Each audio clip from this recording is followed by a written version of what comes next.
अनुगुल बनखंड अंचल में हाथी उपद्रव में हताश चाषी बारंबार हाथी फसल नष्ट करने सहित घरे पशि भयभीत कला हाथी चाषी निज जीवन बचाई हाणी पकाइला 1400 कदली गछ। एभली घटना घटी अनुगुल करतपटा अंचल में स्थानीय पोकोतुंगा गाँवर तापस प्रधान 2 एकर जमी कदली चाष करते हेले लगातार 10 दिन है हाथी पल आसी व्यापक कदली और पनीपरिया नष्ट करने सहित घरे पशि धान खाई शेष निरुपाय होई से लगाइथिबा 2.5 लाख टंकार कदली गछ सबको काटी नष्ट कर देछन्ती। एने अधिक आलोचना करछन्ती हमर अनुगुल प्रतिनिधि प्रकाश महांती।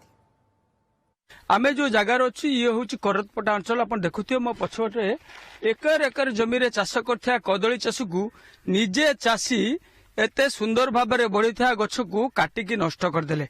कहीं नष्ट करदे आप देखु केड़े सुंदर कदली होता ये कदली कांदी को आप देखु केड़े सुंदर कदली कांदी एठारे होता एवं पाखापाखि हजार हजार गछ जहाँ कहुच्छी ये 2 एकर जमी रे 1,500 रु अधिक गछ लगाई ए कदली गछ को चाषी पुओ शेष में काटिदेला। कहीं काटिदेला कौन एमती परिस्थिति उपजिला आम जी चाष करते तापस बाबू जी अच्छा रो करतपटार आम सहित अधिक आलोचना करवा। हाथी आक्रमण रे आम काटिदेलु भय हाथी समस्त गछ भांगी दे अल्प गछ थिला शेष में रखी पारिलुनी ताकू बाध्य होई काटिलु जीवन बचाइबा पई घर को आसिला।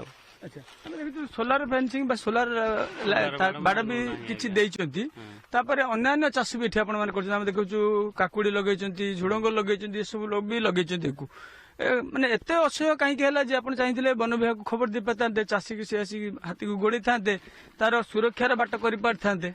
हाथी गहुड़ दियंती आसंती वन विभाग को कहले आसे गहुड़ दियाबा परे पुणी हाथी आसे आसिला परे पुणी पुनर्बार पुणी जगी पारे ना विफल जो पुणी हेलु तापर आम भांगीदेलु। देखीचु आम 2 एकर जमी रे आपण कदली चाष करथिले भल फल भी होइतिला केते टंका इन्वेस्ट करथिले लाभ केते टंका होइतांता? आम प्राय 2.5 ରୁ 3 लाख टका खर्च करथिलु 2 एकर जगह रे लाभ 5-6 लाख पाई तो।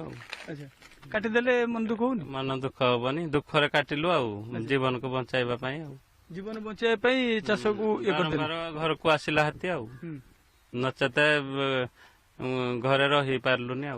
आपन तो जानथिबे नै जेहेतु सतकुशिया अभयारण्य पाखा अंचल एटा हाथी गतिपथ ये सब रोचे जीवा आसा करेंगे आप सोलार फेंसिंग भी किसी जगह करिसेंती? हां सोलार अछि हेले हम सोलार बाड़ को मानुनी। अच्छा एणुक जदि आ गोटे सरकार को योजना रे भल सोलार डैम के मिलता हम टिके अलगा पनीपरिया माध्यम रे कोन टिके करंतु आ कि देखंतु कि ये होची सेही जगह जे करतपटा अंचल को बड़ी भाबे 2 एकर जमी रे से चाष करथिले चाष करिकी एठी 5-6 लाख टंका आय करि थांते किंतु ताहा हेई पारला नै जेहेतु बारंबार हाथी आसिला हाथी आक्रमण रु बर्तिया पई निज जीवन को बचाइया पई से एभली चरम निष्पत्ति नेले एवं जो सुना फसल को से नष्ट कले। आम आलोचना करिया आपण माने एठी रुहती कदली गछ देखा देखा करती ना कोन? आज्ञा कोन हला काहे के एते सब गछ काटी पकेले? रही दिलु एडे 20 वर्ष हलाने काम कोन खाउजी एडा हम बच्चा आमे सब दिन पुटल करू काकुड़ी कदली भेंडी सब जावतीय जिनस हम करिन एठू हम चलू राम बापा जा जगह हम छु एडा तास करिन हमरा अलगा संस्था नाही। जेहेतु ये हाथी प्रवण अंचल प्रबल हाथी आसंती तथापि चाषी चाष करिथिला लक्ष लक्ष टका खर्च करी ये बगीचा तैयारी करथिला कदली बगीचा जोठार की 5 ରୁ 6 लाख टंका आ 10-15 दिन इनकम करथांता किंतु बारंबार हाथी आसिला एवं फसल केवल नष्ट न कलानी जीवन भय रे ना गछ रहिबो ना हाथी आसीबो सेही न्यारे समस्त गछ को काटिदेले। अनुगुल करतपटारू कैमरा पर्सन बिरजा प्रकाश महांती, ओटीवी।